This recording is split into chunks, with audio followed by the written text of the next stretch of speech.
Bienvenidos a 360 grados, una visión global de la noticia, un espacio para debatir sobre todo lo que sucede en Colombia y en el mundo. Y hoy 360 arrancará hablando de delfines, pero no de los inteligentes cetáceos, sino de otra clase de ellos, los delfines políticos, los llamados sucesores de cargos y puestos, de los cuales hay 3 en Colombia en este momento con ganas de entrar al Congreso.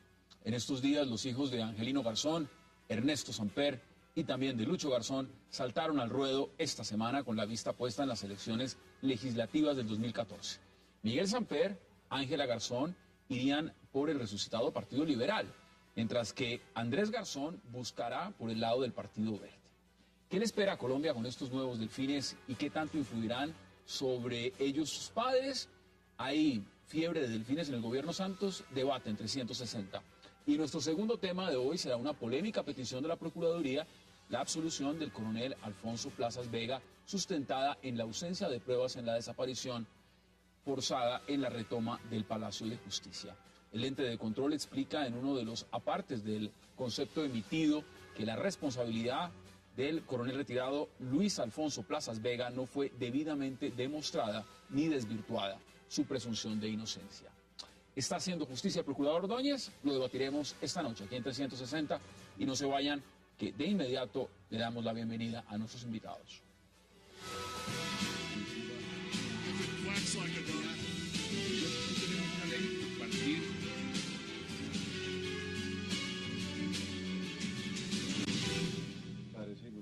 Y le doy la bienvenida de inmediato a 360 a Paloma Valencia, a Dagoberto Charri, a Óscar Ortiz y al representante Germán Navas Salero. Qué placer, gracias por aceptar la invitación esta noche y qué bueno tenerlos acá. Muchas gracias por la invitación. Gracias, Cassandra. Paloma, hablando de delfines, yo tuiteé esta tarde, no delfines rosados, delfines políticos. ¿Usted cómo ve el tema de los delfines en Colombia? Y me refiero, hay 3 que acaban de salir a la palestra pública, pero en este gobierno hay muchos delfines. ¿Esto lo considera usted que es bueno en el modelo político colombiano?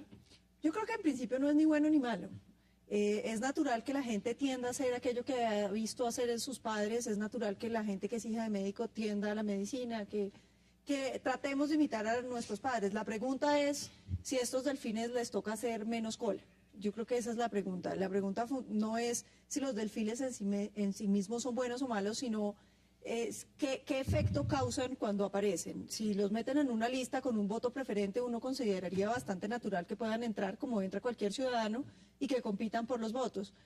Un poco uno sí se pregunta si hay una situación que privilegia a ciertas personas sobre otras. Sin embargo, yo creo que viendo la pluralidad del Congreso, viendo la cantidad de gente de todos los sectores de Colombia, uno tendría que concluir que Colombia tiene una democracia bastante abierta y que en principio pues está bien que participen los hijos de quienes han estado en la política. Óscar, bienvenido. ¿Y usted cómo lo ve? No, pues como un sicuarium.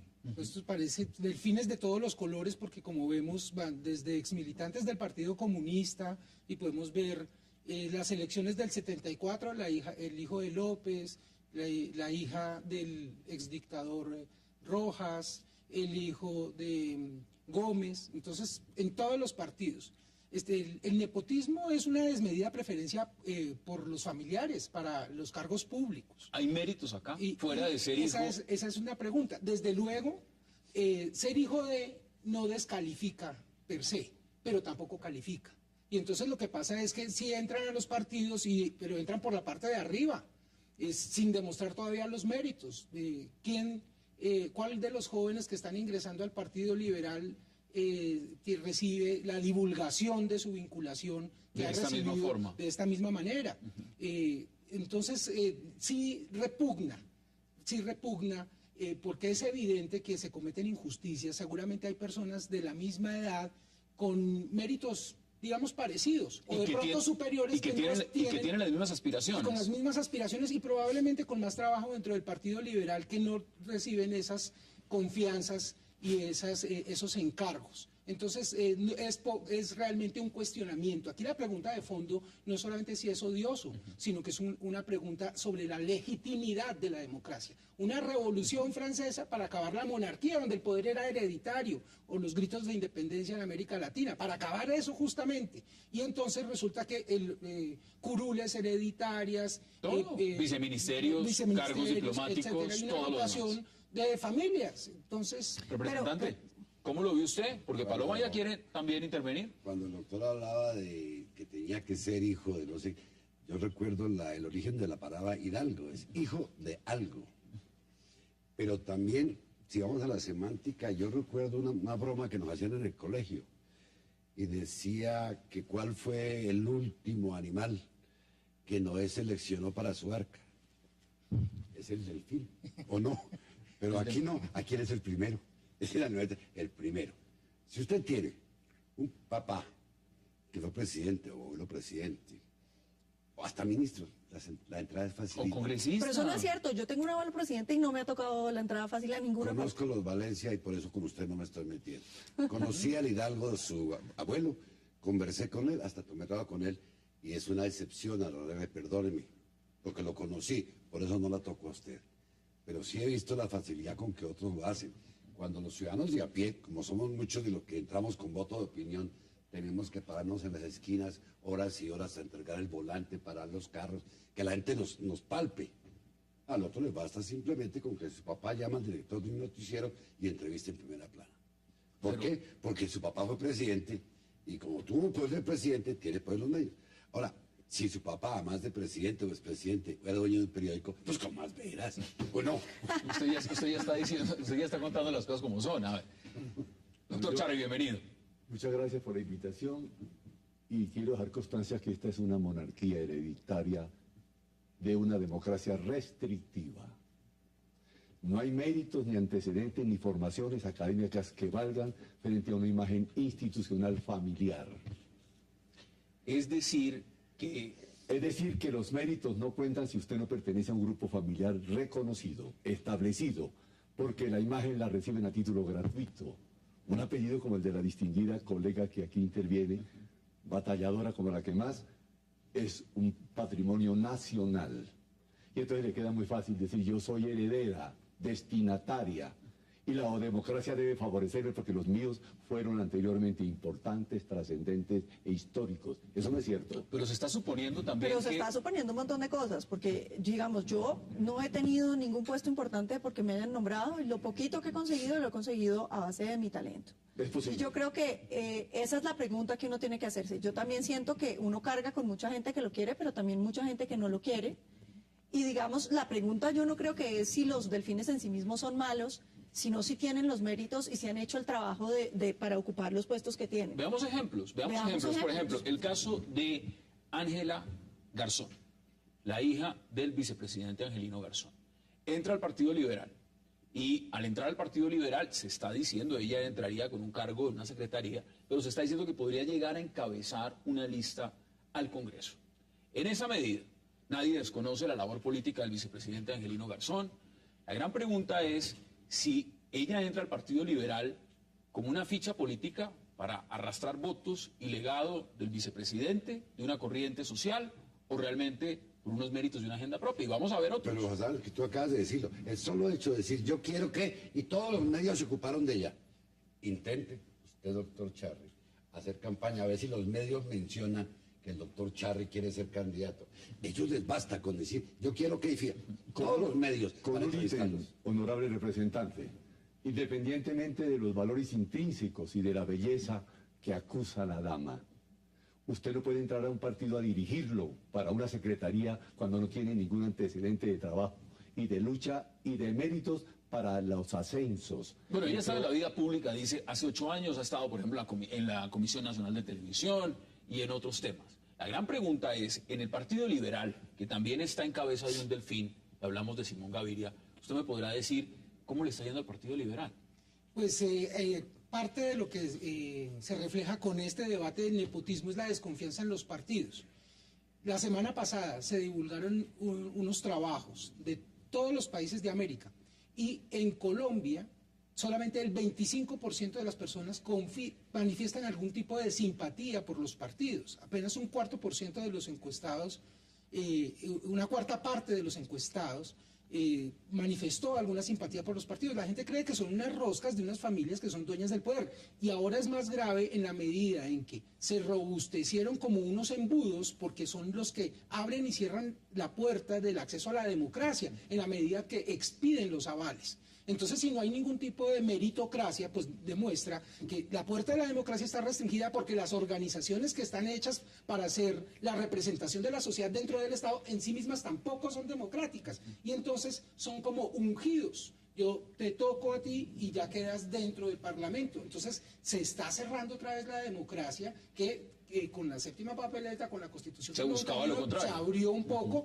se crearon y se restringieron algunas de las puertas del nepotismo, pero con este nuevo sistema de partidos se están volviendo a cerrar y están en cabeza ¿Qué de dice, quienes doctor los Charlo? dirigen No. la posibilidad de ungir a otras personas. Eso constituye una predestinación nacional. Hay apellidos que por sí solos generan admiración y respeto y cariño y votos. Pero hay otros que no. Hay otros que generan... Pero ahí exactamente habría el que movimiento analizar contrario. varias cosas. Primero, el doctor Gaviria, antes de ser presidente, pues tampoco era que viniera de una tradición política Reconocida. papá. reconocida, el Sí. papá. Sí, bueno. papá. Entonces, digamos, si hay una renovación y Angelino Garzón tampoco viene de una tradición política, ¿El pues papá o el hijo? el papá. Entonces, pues el hijo todavía no ha entrado, no sabemos si va a entrar. Posiblemente. Influyó- Ahora, yo sí coincido con usted en que hay unas situaciones donde uno ve unas cosas que uno dice, pues, ¿cómo es que esta persona que no ha hecho nada llega ahí a ese sitio y uno dice, pero fíjese que yo no creo que el tema sea más que de los apellidos o de las familias, sino de la manera como se ejerce el poder político en este país, que es a través de roscas y de puestos, que no tiene mucho que ver con los apellidos, sino más bien ni con tradiciones políticas, porque las tradiciones políticas no se usan para eso, sino más bien de unos establecimientos donde yo lo nombro a usted, usted me nombra a mí y vamos aquí perpetuándonos en el poder, pero son estructuras que no tienen un contexto simplemente familiar, que tienen un contexto de unas roscas de poder muy Pero complicadas. como yo lo he vivido, le quiero contar que aquí el corrompido no es exactamente el político, es el pueblo y el gobernante. Cuando el gobierno se mete en la cabeza que quiere sacar algún proyecto, alguna cosa, comienza a llamarlos, comienzan los ofrecimientos. Ustedes recuerdan, los ministros parando goles a la salida para que no se les escapen los votantes, y una señora de Palacio allá con un papel en la mano mirando quiénes votaban en pro o en contra, que yo denuncié eso, pero nunca pasó nada. Entonces, sí hay un peso del gobierno, y si el gobierno es familiar, pues mucho más fácil. Yo no consigo un puesto a nadie, ni me lo pidan. Pero Por yo- una recomendación no daba hasta leer, no te sirve para nada. Pero yo aquí soy tengo oposición. una lista de muchos que sí son Yo también. recomendados y sí funcionan. Vamos a hacer la pausa y ya regresamos en 360 para seguir hablando de la inundación de delfines políticos en Colombia. Ya volvemos.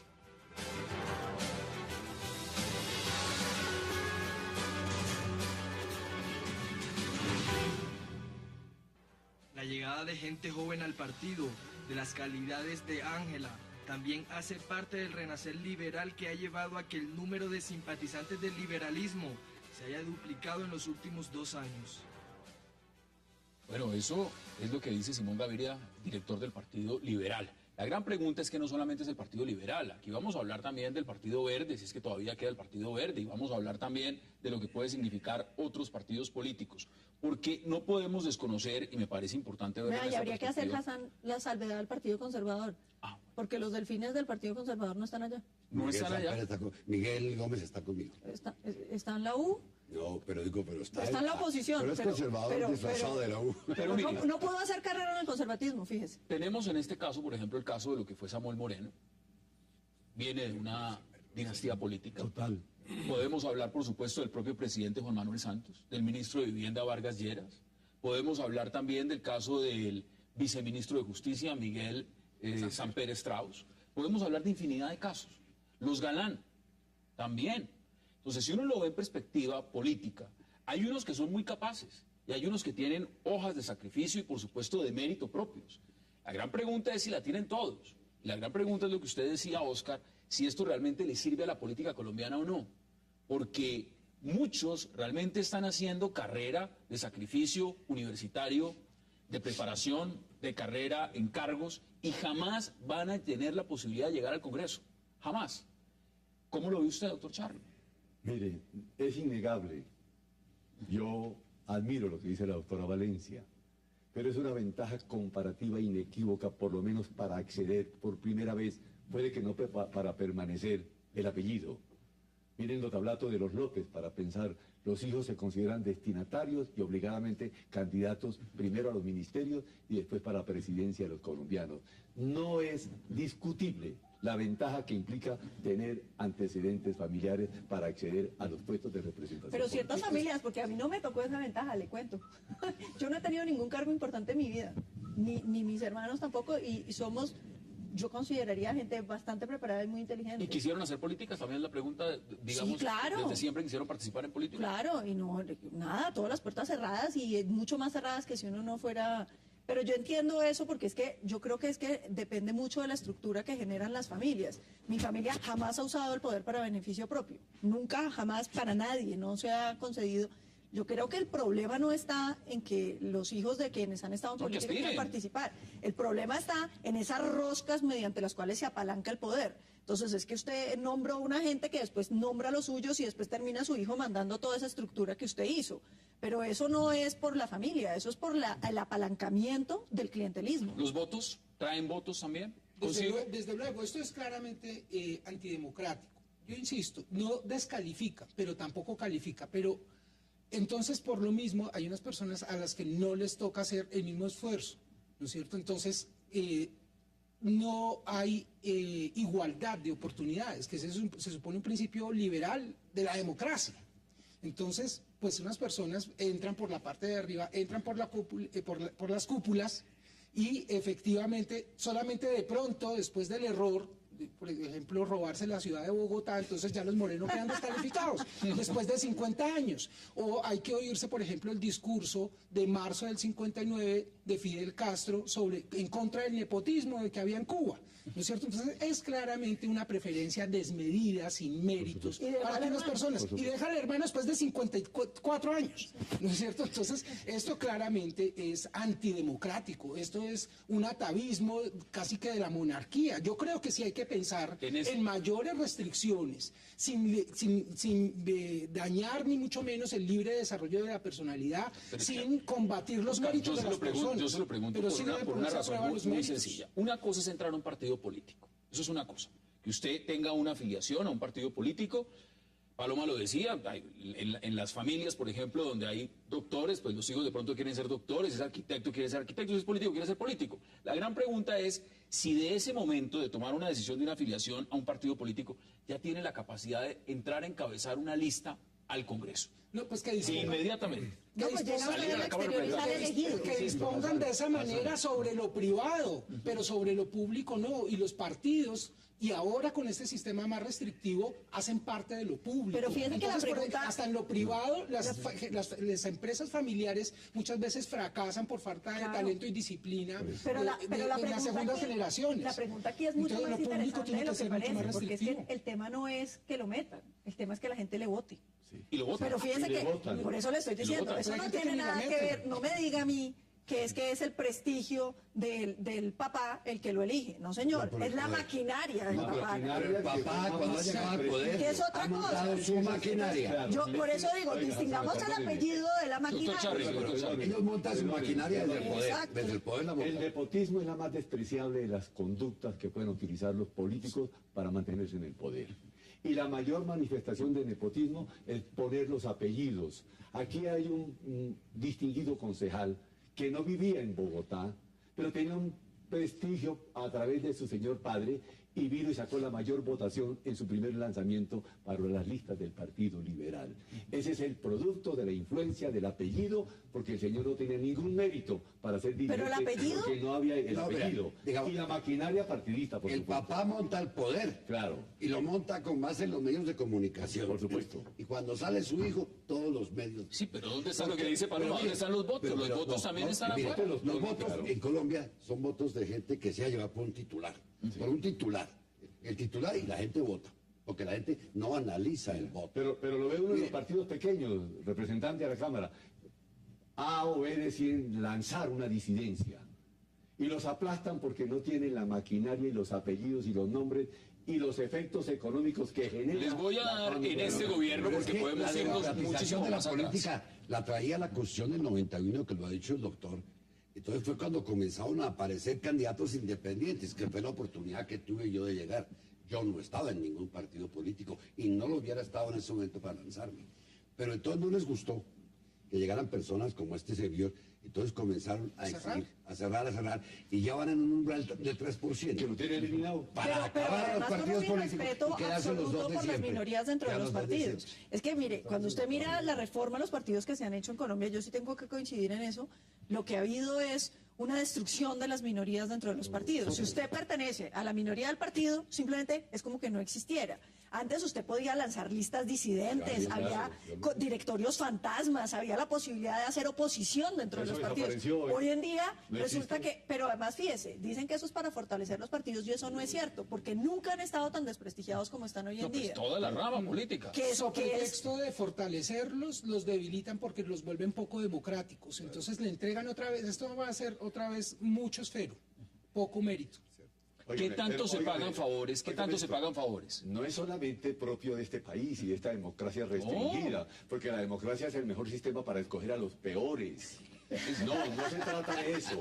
Es que en Venezuela el papá y los hermanos del presidente Chávez están ocupando altas jerarquías, para no hablar del rey de España, que tiene al yerno metido en problemas gravísimos, porque la infanta y él entraron a manejar dinero y a apropiarse de dineros ajenos. Bueno, De manera que todo es un proceso corruptor de la política colombiana y del universo. ¿Qué tanto se pagan favores? Y concluyamos con esa parte, este bloque, este debate para entrar en el siguiente, y es, se pagan favores dando esa responsabilidad, esa cuota, cuando alguien ha estado en un gobierno pasado y ha participado en un ministerio, en una embajada, y se llega a la presidencia o se llega a un alto cargo de poder, lo más normal es pagar esos favores políticos, esos votos, entregando esos puestos a los delfines, a los hijos de quienes le sirvieron a uno en el pasado. Cierto. Eso es un elemento también que no se puede desconocer o sencillamente es una minoría, Paloma. Pero es que mire que yo creo que el problema es mucho más estructural, es cuál es el lenguaje correcto teóricamente para la negociación entre el Ejecutivo y el Legislativo.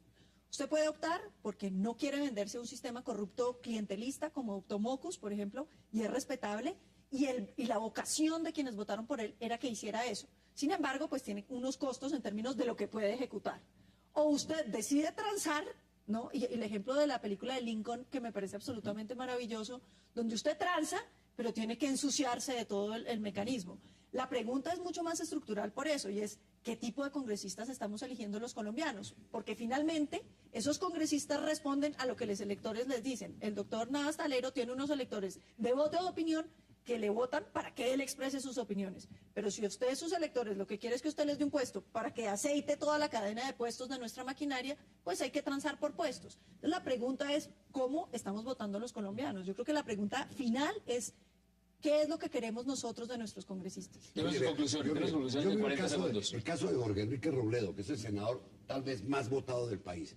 Jorge Enrique Robledo no le da un puesto a nadie. No lo he visto a Amanda Y por García eso es en el un mejor ministerio. senador que hay. Entonces, digo, todavía queda una gotica de honradez en el elector. Porque mire, doctora, ¿cuál es el problema? Les digo, cuando usted comienza una campaña, a su campaña llegan a decirle, le tengo tantos votos, ¿cómo negociamos? O sea, no es el político el que va a corromper al elector, es el elector que llega a usted. ¿Qué me da? Y voto por usted. Deme sus conclusiones en 40 Un segundos. ítem. El arte supremo de gobernar ha sido cambiado por la mecánica grosera de repartir presupuesto y cargos públicos. Y ahí entra la familiaridad, que es lo que constituye hoy el delfinazgo que debemos criticar y destruir a como de lugar, si no la democracia no va a funcionar. Conclusiones en 30 segundos. Nepotismo es muy cercano a la corrupción.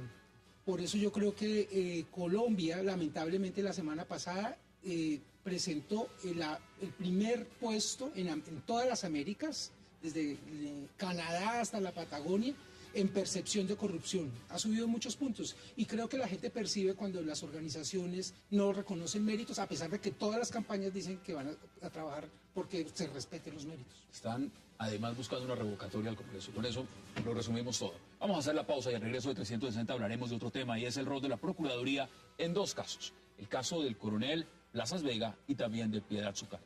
No se vayan, ya regresamos.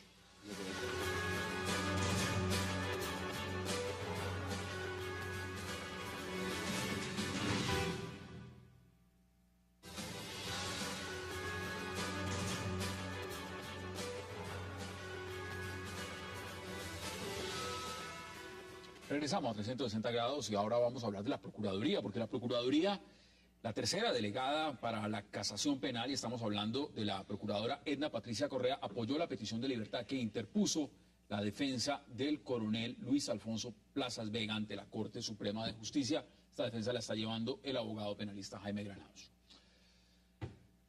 Representante, empiezo con usted, porque en el otro empecé con Paloma. Tranquilo. Pégueme primero, pégueme después, pero pégueme de una vez. Pero pégueme de una vez. ¿Cómo ve el caso de la Procuraduría en el caso Plazas Vega? Porque yo también, aunque lo uno no está muy ligado a lo otro, pero sí están adyacentes. Yo sé que usted tiene reparos muy grandes frente a la defensa que ha hecho Colombia ante la Corte Interamericana de Derechos Humanos por el tema del Palacio de Justicia. ¿Usted cómo ve el caso de la Procuraduría? No, voy a precisar. Mi objeción no es exactamente frente a la defensa. Fue la forma como se presionó el cambio de defensor, que me extrañó mucho porque yo tengo entendido que el doctor Ibáñez es una persona que conocía el proceso muy bien y llevaba como 8 meses, para que 5 días antes, por presión del comandante de Fuerzas Militares, le cambien el poder. Yo lo miro como abogado, yo no aceptaría un Cooper en las condiciones. Porque el estatuto nos exige, doctor, pedir un paz y salvo. Yo no sé si pidió paz y salvo el doctor Nieto antes de aceptar el poder. Y ahora, desde el punto de vista de la técnica del litigio, yo sé que el doctor Ibáñez sabe litigar, sé que el doctor Nieto sabe derecho, y hay una gran diferencia entre una cosa y otra cosa. Los grandes catedráticos no siempre son los mejores litigantes. Entonces yo lo que le digo al procurador general, digo, mire, el periódico El Espectador en su página 4 del día 21 nos ha dicho que el doctor Ibáñez está contando que el comandante general de la fuerza fue uno de los que presionó para que lo sacara. Como el estatuto único disciplinario, que es de competencia del procurador, sanciona ese tipo de interferencias en la orden. De hecho, procurador, a mí no me consta nada de esto. Aquí está la página del Espectador y lo que dice, intervenga usted, porque me parece que no es debido a lo que se hizo con el doctor. Sobre el punto en concreto, quiero decirle que hay un equívoco. Lo que han pedido no es la libertad, lo que han pedido es la absolución, o lo que es lo mismo, que casen la sentencia vía recurso extraordinario de casación para que lo absuelvan. Cuénteme algo, ¿es muy difícil que un proceso llegue a casación? ¿Que lo acepten en casación? Es muy difícil. Es muy difícil. Las inadmisiones son altísimas en el porcentaje. Más o menos del 80% las inadmiten. En este caso, a pesar de que hay 2 condenas contra el coronel Plazas Vega en primera y segunda instancia por 30 años, el hecho de que esto esté en casación todavía persiste la presunción de inocencia. Se mantiene la presunción de inocencia. Es decir, en este momento es inocente. Sí. Pero ahora bien, ¿qué es lo que se está discutiendo? La defensa apoyada ahora por la Procuraduría. ¿Eso qué realce le da al caso? No tiene un realce especial porque los conceptos de la Procuraduría no obligan. Punto primero. Punto 2. La defensa ocurre a decir que hay un testigo mentiroso, que hay unos testimonios que no son creíbles y que está viciada. Las 2 primeras sentencias. Eso lo dirá la Corte, que es un juez colectivo. Pero no hay libertad, hay búsqueda sistemática de que se case la sentencia para que se decrete la absolución del coronel Plazas Vega. Oscar, ¿cómo ves el caso? Observación penalista. Yo quisiera señalar que yo tenía una altísima expectativa en relación con la Agencia para la Defensa Jurídica del Estado. Y esto para mí ha sido una frustración. Vamos a ver si mejoran, pero se supone que esta agencia era para tapar, cerrar, cauterizar unas venas rotas para el Estado colombiano, en buena medida. Para efectos de mala defensa. ¿Se acuerda cuando decían que era en materia de honorarios, para que no hubiera despilfarro de honorarios? Sí. Para que hubiera una gerencia, una coordinación del Estado, para que hubiesen, además de una buena prevención a la hora de hacer defensas, presentarlas bien organizadas, con tiempo, con una estrategia. Y aquí efectivamente no queda claro. Y no queda claro lo que señala el doctor Navas, en el sentido de que efectivamente si hay una agencia que tiene un liderazgo y una responsabilidad y unas competencias y funciones asignadas por ley, ¿por qué pareciera que la decisión no se tomó tan autónomamente? ¿Y dónde estaba el Ministerio de Defensa, la Cancillería? Ese es uno de los temas. Etcétera. Ahora, todos se han lavado las manos en ese caso. Y además el argumento de si hay o no desaparecidos, que inicialmente habían dicho que no, ahora están reconociendo 2. Pero en el caso de Plazas Vega y el rol de la Procuraduría, ¿usted cómo lo analiza? Bueno, yo no conozco suficientemente el caso. A mí me parece que efectivamente hay un concepto y que las autoridades pues tienen que judiciales tomar una definición. Sin embargo, no tengo suficiente ilustración para dar una opinión en relación con el testigo que está puesto en duda, que es lo que sostiene, hasta donde entiendo, la Procuraduría para decir que no hay un buen soporte probatorio. Y esto me trae otra vez a un punto en relación con el funcionamiento de la justicia, y es que efectivamente dependemos demasiado de la prueba testimonial. Pero ahí yo creo que hay varias cosas que anotar sobre el Plazas Vega. Lo primero es que una cosa es si hay desaparecidos en el Palacio de Justicia y otra distinta, Sí, él tiene que ver. Que a uno penalmente le puedan imputar esos desaparecidos. Yo creo que eso es una distinción bien importante, porque el afán de justicia no puede terminar en que uno sancione al primero que se le ocurra. Lo de Plazas Vega tiene dos elementos que me parecen muy complicados. La primera es la sentencia de primera instancia, que fue, digamos, lograda a través de la fiscal Buitrago, que tiene un testimonio falso. Un testigo que aparece con el nombre de Villamil, que en realidad era el cabo Villamizar, que resultó que nunca estuvo ahí y apareció a donde la Procuraduría a decirle, yo nunca estuve ahí. Ese es el primer testigo, que es muy complicado. Lo segundo es lo que pasó en la segunda instancia. El magistrado que estaba encargado del estudio del proceso tuvo que tomar un año para poder revisar el innumerable volumen de folios. Él se sentó, estudió el proceso juiciosamente y sacó una sentencia absolutoria que llevó a sala con sus otros dos conjueces y los dos jueces. Y fue derrotado. Fue derrotado. A mí me parece muy sospechoso que usted lo derroten en una ponencia, sobre todo cuando las otras personas no han estudiado un proceso de la complejidad del tamaño. y del tamaño que puede ser del Palacio de Justicia. El ponente no siempre tiene la razón. El ponente no siempre tiene la razón. Punto 1. 3, y tiene que votar y puede uno salvar el voto. O 2, pero derrotan la ponencia original. La segunda sentencia tiene más de 900 folios. Fue un estudio exhaustivo, sistemático y total del plexo demostrativo. Punto 2.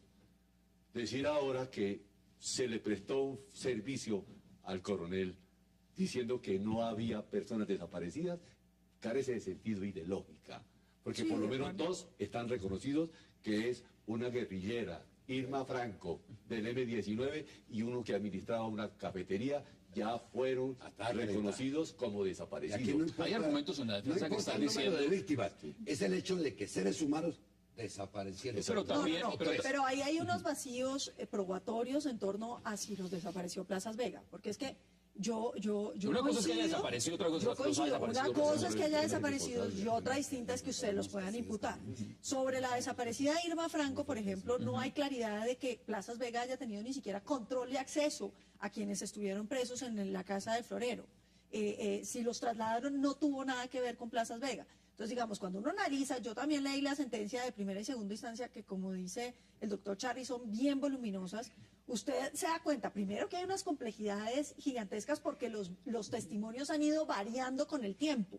Eso hace que el proceso sea muy difícil porque los testimonios de los 80 son distintos a los de los 90 y son distintos a los del 2000. Claro. Entonces, eso, si usted se sentara a estudiarlas, pues se encuentra unas complejidades que son más allá de... Por eso le preguntaba yo al doctor Charri la dificultad de que estos procesos puedan llegar a un tema de casación, sobre todo una instancia de casación. Sí, es que el problema nuestro, y lo ha planteado el doctor Ortiz, es que estamos relevando en todos los procesos que aquí hemos examinado la prueba testimonial, que es la más femenina. Pero estamos teniendo Pero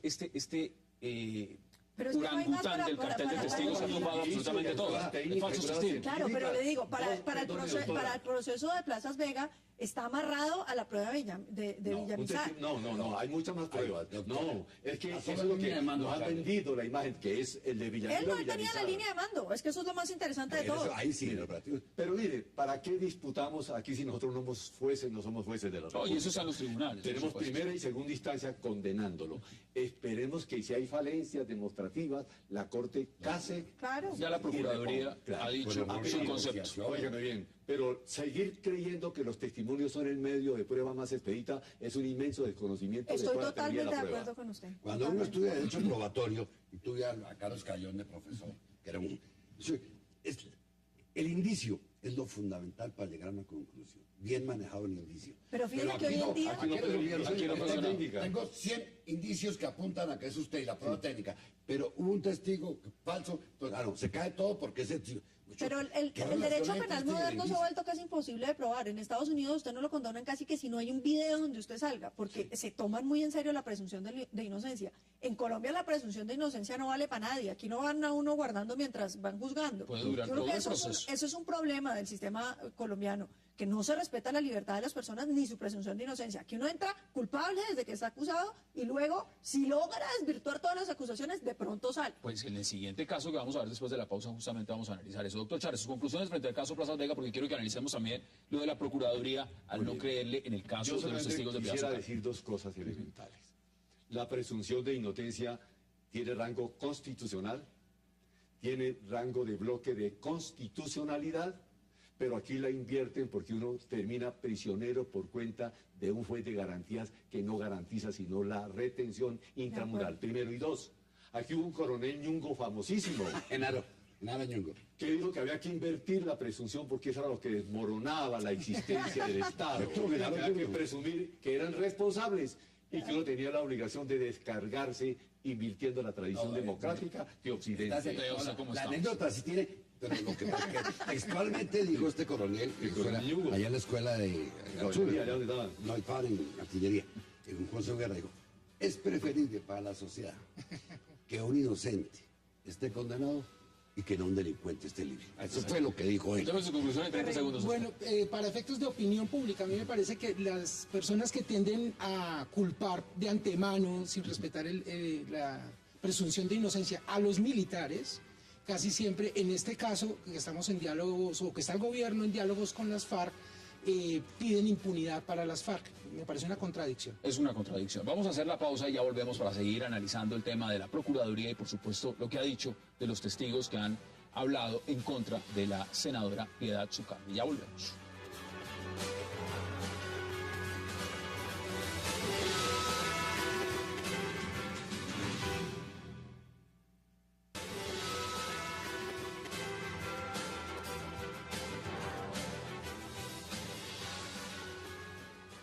Regresamos a 360 grados y ahora vamos a hablar, por supuesto, del caso de la Procuraduría, porque también ha dado una parte en el caso de los testigos que han declarado en contra de la senadora Piedad Zucardi.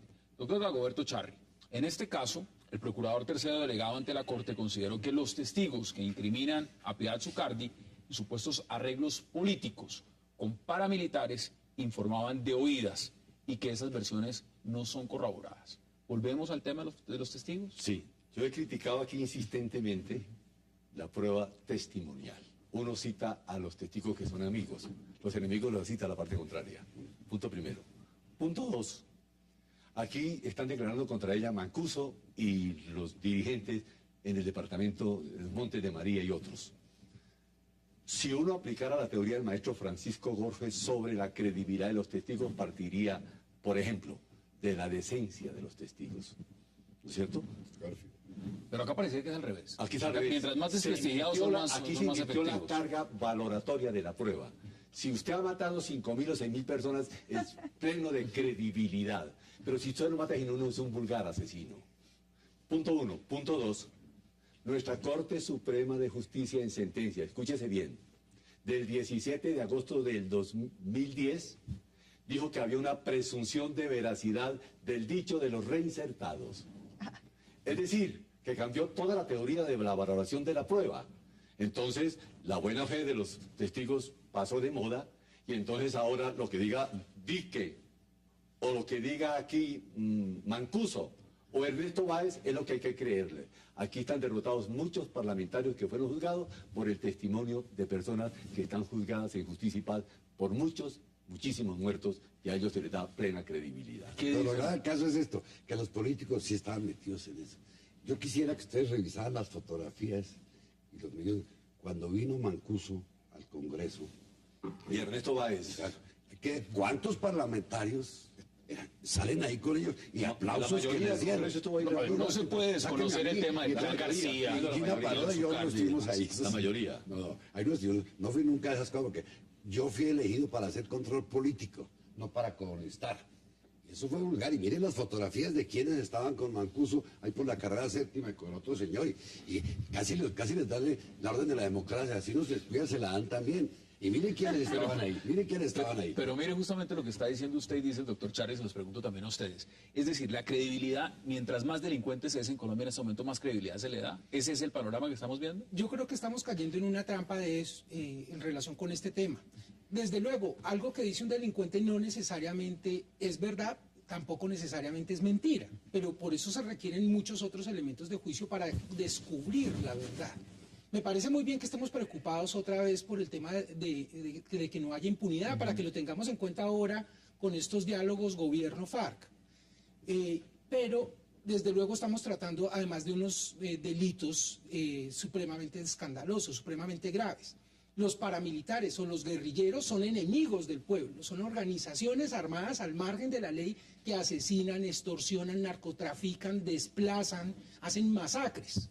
Ellos son enemigos del pueblo, pero un político que se une con organizaciones de ese tipo es peor que los paramilitares o que las guerrillas, porque no es un enemigo sino un traidor del pueblo, porque resulta asesinando a quien dice representar. Entonces, desde luego que tenemos que descubrir toda la verdad, pero la verdad, con justicia, con responsabilidad. El tema de la parapolítica ha sido justamente por eso tan llevado a todas las escalas en Colombia. La gran pregunta es si acá, donde se sabe abiertamente que hay unos clanes políticos, como el caso de los García en Sucre, en Bolívar, y donde está la senadora Piedad Zucardi, donde se ha visto corrupción, donde hay un condenado y demás por tema de parapolítica. Esos antecedentes lo que han hecho es perjudicarla, pero aquí se está utilizando un material probatorio que no es contundente. Esa es la gran pregunta. Es que yo creo que en la parapolítica no solamente hemos visto esa inversión terrible de que entre más San sea usted, más credibilidad tiene, sino también unas cosas rarísimas, y es, si usted ganó en sitios paramilitares, quiere decir que usted era amigo de los paramilitares. Esa es una aseveración que tampoco es sostenible racionalmente, porque una cosa es que usted los paramilitares lo apoyen porque ellos decidieron, entre todos estos, pues ayudemos a Hassan mejor, y otra que usted se haya asociado para delinquir. Creo que esos son fenómenos distintos y que habría que evaluarlos de manera distinta. Pero fíjese que este país, lo que es más grave es que está llegando a unos paradojas morales que son realmente insostenibles, porque por un lado sigue persiguiendo la parapolítica, que a mí me parece bien, la parapolítica hay que perseguirla con toda la fuerza del Estado, pero por el otro lado están hablando de que van a entrar a la política los de las FARC. Entonces uno se pregunta, entonces al fin, ¿en qué quedamos? La violencia sí es útil para entrar a la política, entonces ¿para qué meten a la cárcel a los parapolíticos? Y es un poco el mismo caso en el que estábamos en el Palacio de Justicia. Usted tiene el grupo que se tomó el Palacio de Justicia, que se le hace una amnistía, pero luego se persigue judicialmente a los miembros del ejército. Yo creo que uno tiene que ser un poco consistente. Pero mire, Les agrego esto que nos escribe, nos dice, mire, el acto de la Procuraduría. El papel del delincuente como delincuente y el papel del Estado. Lo que pasa es que el Estado no puede asumir el papel del delincuente. Ahí es donde rompe el esquema. El delincuente está en lo suyo y con el delincuente negocio como delincuente y a él las amnistías y luta. Pero el Estado no puede convertirse en delincuente, por más que tenga el pretexto de hacer... Mire lo que nos dicen de la Procuraduría. Solicitud del acto inhibitorio fue sobre testigos hasta junio del 2012 en el caso de Piedad Zucardi. La Corte Suprema de Justicia decretó nuevas pruebas en noviembre del mismo año. Es decir, esto cambia entonces. por supuesto, es que hay que tener en cuenta que la crítica que se formula, que es válida, es que son pruebas de referencia o pruebas de oídas. Ese testimonio está proscrito en la ley 906 y en toda la literatura. En toda la literatura. Porque lo que se busca es que la persona presencie, y uno le pregunta, ¿a usted le consta personalmente la ocurrencia del pacto? No, tiene que, está diciendo el testigo que no. No, lo oí, perdió el mérito probatorio.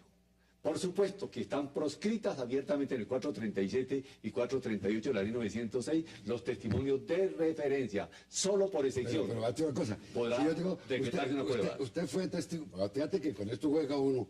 Usted, no, yo oí que había. Pero yo sí los vi cuando salían de ahí. Observe lo curioso. Él no fue testigo de pacto, pero sí de que salieron de ahí. Entonces yo Ese es un indicio. Digo, Ese es una prueba hay un indiciaria. pacto.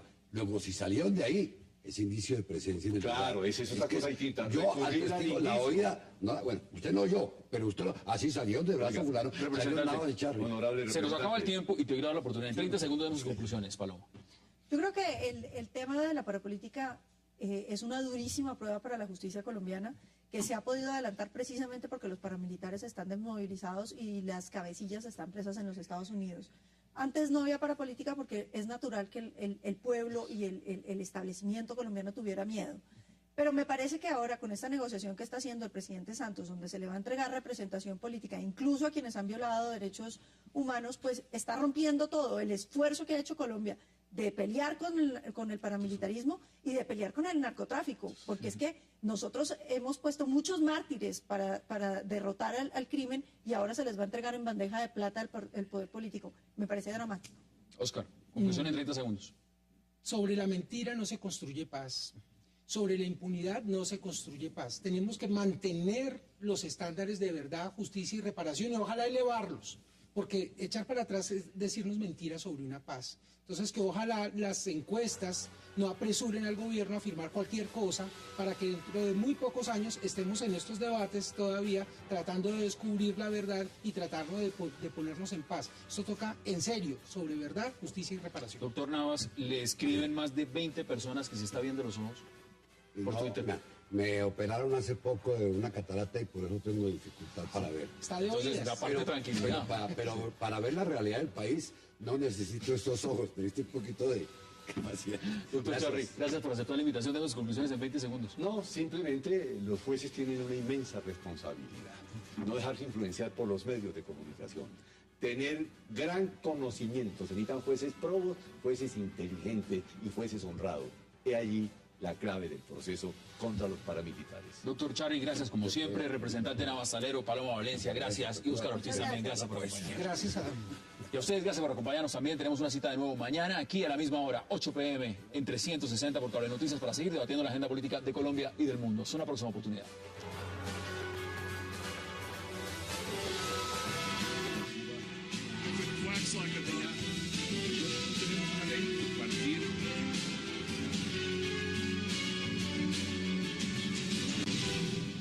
de la misma edad con méritos, digamos, parecidos o de pronto superiores y que tienen las mismas aspiraciones. con las mismas aspiraciones y probablemente con más trabajo dentro del Partido Liberal que no reciben esas confianzas y esos encargos. Entonces, es realmente un cuestionamiento. Aquí la pregunta de fondo no es solamente si es odioso, sino que es una pregunta sobre la legitimidad de la democracia. Una revolución francesa para acabar la monarquía, donde el poder era hereditario, o los gritos de independencia en América Latina, para acabar eso justamente. Y entonces resulta que curules hereditarias, viceministerios, cargos diplomáticos, etcétera, y una todo lo rotación demás. de familias. Entonces, Representante, ¿cómo lo vio usted? Porque Paloma ya quiere también intervenir. Cuando el doctor hablaba de que tenía que ser hijo de no sé, yo recuerdo el origen de la palabra hidalgo, es hijo de algo. Pero también, si vamos a la semántica, yo recuerdo una broma que nos hacían en el colegio y decía que cuál fue el último animal que Noé seleccionó para su arca. Es el delfín, ¿o no? Pero aquí no, aquí él es el primero. Ese era el primero. Si usted tiene un papá que fue presidente o abuelo presidente, o hasta ministro, la entrada es fácil. O congresista. Pero eso no es cierto. Yo tengo un abuelo presidente y no me ha tocado la entrada fácil a ninguna parte. Conozco los Valencia y por eso con usted no me estoy metiendo. Entra cualquier ciudadano y que compitan por los votos. Un poco uno sí se pregunta si hay una situación que privilegia a ciertas personas sobre otras. Sin embargo, yo creo que viendo la pluralidad del Congreso, viendo la cantidad de gente de todos los sectores de Colombia, uno tendría que concluir que Colombia tiene una democracia bastante abierta y que en principio pues está bien que participen los hijos de quienes han estado en la política. Óscar, bienvenido. ¿Y usted cómo lo ve? no, pues como un sicuarium. Esto parece delfines de todos los colores porque como vemos van desde exmilitantes del Partido Comunista y podemos ver las elecciones del 74, el hijo de López, la hija del exdictador Rojas, el hijo de Gómez, entonces en todos los partidos. El nepotismo es una desmedida preferencia por los familiares para los cargos públicos. ¿Hay méritos acá? Fuera de ser hijo. Esa es una pregunta. Desde luego, ser hijo de no descalifica per se, pero tampoco califica. Y entonces lo que pasa es que sí entran a los partidos, pero entran por la parte de arriba, sin demostrar todavía los méritos.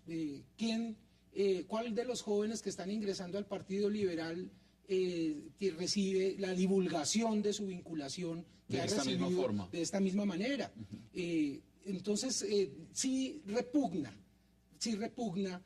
porque es evidente que se cometen injusticias. Seguramente hay personas... Conocí al Hidalgo de su abuelo, conversé con él, hasta tomé trabajo con él, y es una excepción a la regla, perdóneme, porque lo conocí, por eso no la tocó a usted. Pero sí he visto la facilidad con que otros lo hacen. Cuando los ciudadanos de a pie, como somos muchos de los que entramos con voto de opinión, tenemos que pararnos en las esquinas horas y horas a entregar el volante, parar los carros, que la gente nos palpe. Al otro le basta simplemente con que su papá llama al director de un noticiero y entrevista en primera plana. ¿Por qué? Porque su papá fue presidente y como tuvo poder de presidente, tiene poder los medios. Ahora, si su papá, además de presidente o expresidente, era dueño de un periódico, pues con más veras, ¿o no? Usted ya está diciendo, usted ya está contando las cosas como son. A ver. Doctor Charri, bienvenido. Muchas gracias por la invitación y quiero dejar constancia que esta es una monarquía hereditaria de una democracia restrictiva. No hay méritos, ni antecedentes, ni formaciones académicas que valgan frente a una imagen institucional familiar. Es decir que los méritos no cuentan si usted no pertenece a un grupo familiar reconocido, establecido, porque la imagen la reciben a título gratuito. Un apellido como el de la distinguida colega que aquí interviene, batalladora como la que más, es un patrimonio nacional. Y entonces le queda muy fácil decir, yo soy heredera, destinataria, y la democracia debe favorecerme porque los míos...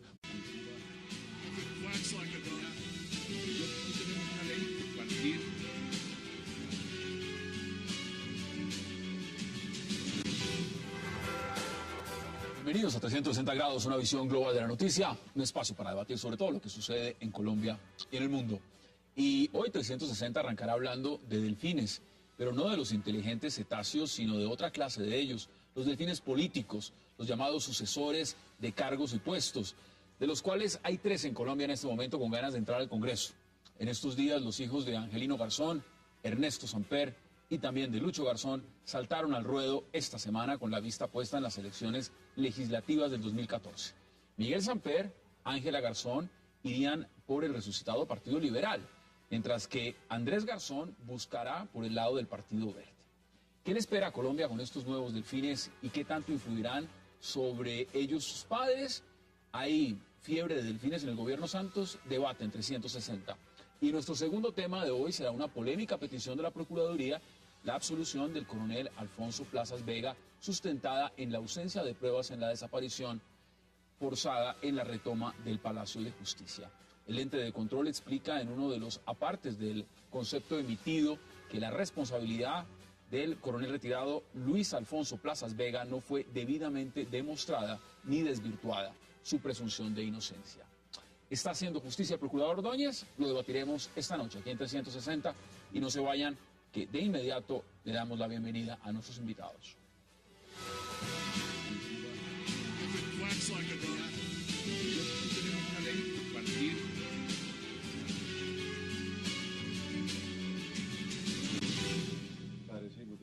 Y le doy la bienvenida de inmediato a 360 a Paloma Valencia, a Dagoberto Charri, a Óscar Ortiz y al representante Germán Navas Salero. Qué placer, gracias por aceptar la invitación esta noche y qué bueno tenerlos acá. Muchas gracias por la invitación. Gracias, Casamo. Paloma, hablando de delfines, yo tuiteé esta tarde, no delfines rosados, delfines políticos. ¿Usted cómo ve el tema de los delfines en Colombia? Y me refiero, hay 3 que acaban de salir a la palestra pública, pero en este gobierno hay muchos delfines. ¿Esto lo considera usted que es bueno en el modelo político colombiano? Yo creo que en principio no es ni bueno ni malo.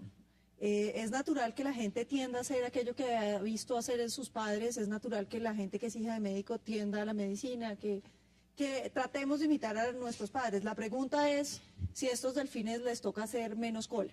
Yo creo que esa es la pregunta. La pregunta no es si los delfines en sí mismos son buenos o malos, sino ¿qué efecto causan cuando aparecen? Si los meten en una lista con un voto preferente, uno consideraría bastante natural que puedan entrar como